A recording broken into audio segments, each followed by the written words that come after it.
Today on the show I review Secret Wars Issue 4, Red Skull Issue 1, and Ultimate End Issue 3. Hello and welcome to the show with reviews. I'm Auram and happy Independence Day, Americans. I guess just happy Saturday to everyone else. Anyway, it's time to review 3 more comics, so let's get started.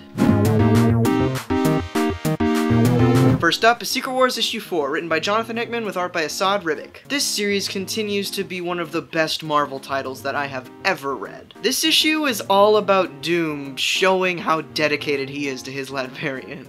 And oh boy, does he show it well. I don't want to spoil anything just because it plays out so well in the actual book, but I can definitely say that what happens in here is super shocking. I'm really impressed with what Jonathan Hickman's doing here. He just keeps escalating the story, and to be honest, I'm not even sure where it's going. I know it's all gonna fold back into a normal continuity at the end, as evidenced by the new MU announcements, but I'm just excited to see how it's gonna get there, and even what will remain from Battleworld in this new Mu universe.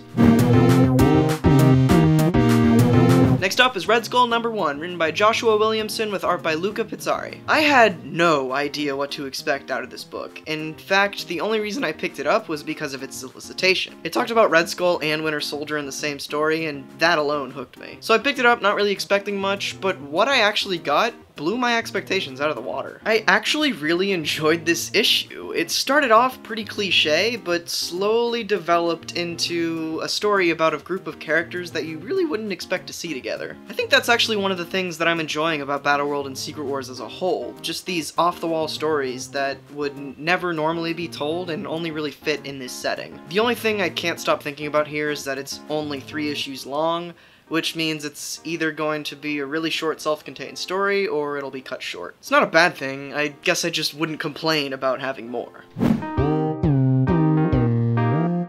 And finally is Ultimate End Issue 3, written by Brian Michael Bendis with art by Mark Bagley. I still don't get it. Seriously, I'm so confused here. I'm pretty sure on a subconscious level I understand all this, though. From my understanding, all of these characters are just entities created by God King Doom that resemble 616 and 1610 counterparts. But why are they all claiming to have lived in their own realities before all of this happened? I really don't understand any of this. It's way more confusing than it needs to be. Bendis has said that it's all going to make sense in the end of this book, but I'm pretty sure he's just gonna use some throwaway line to tie it up nicely in a bow. That's really the only thing I could think of how he could actually tie this together in 2 more issues, especially seeing as it's Bendis. I really hope he can pull this off in the end, but I'm not betting on it. Anyway, that's it for this week. Looking ahead to the rest of the month of July, there are loads of new titles coming out for Secret Wars. It just has me super excited. The only bad thing here is I still don't have the time or cash to buy any DC or indie stuff. I'll get to it eventually, I promise. But thanks for watching as always. Next time I meet Captain Universe and fly through a portal into a wasted Deadland.